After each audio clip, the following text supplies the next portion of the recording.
আমাকে একবার নয়, যদি 1000 বার জিজ্ঞেস করা হয় এই পৃথিবীতে সবচেয়ে কঠিন কাজ কি, আমি বলবো মানুষ চেনা।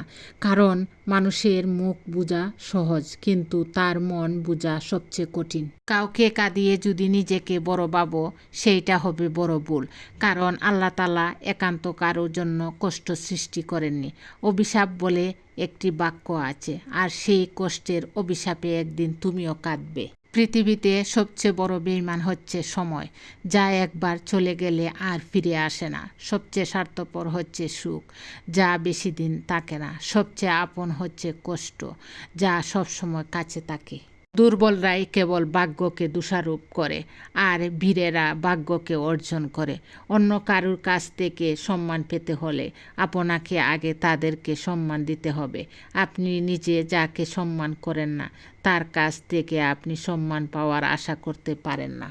দেরিতে হবে, কিন্তু ঠিকই হবে। তুমি যা চাও তাই হবে। মনে রেখো, তোমার সময়টা খারাপ, তোমার জীবনটা নয়। শুধু অপেক্ষা করো, সব হবে।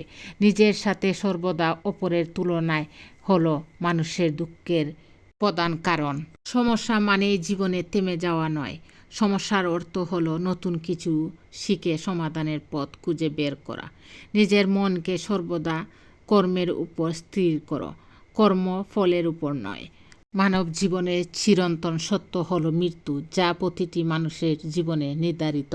জীবনে যদি এগিয়ে যেতে চাও, তাহলে নিজের কান বন্ধ করে রাখো। কারণ জীবনে চলার পথে অনেক মানুষের অনেক কথা তোমার মনোবল ভেঙে দিতে পারে। ধন্যবাদ সবাইকে। আসসালামু আলাইকুম।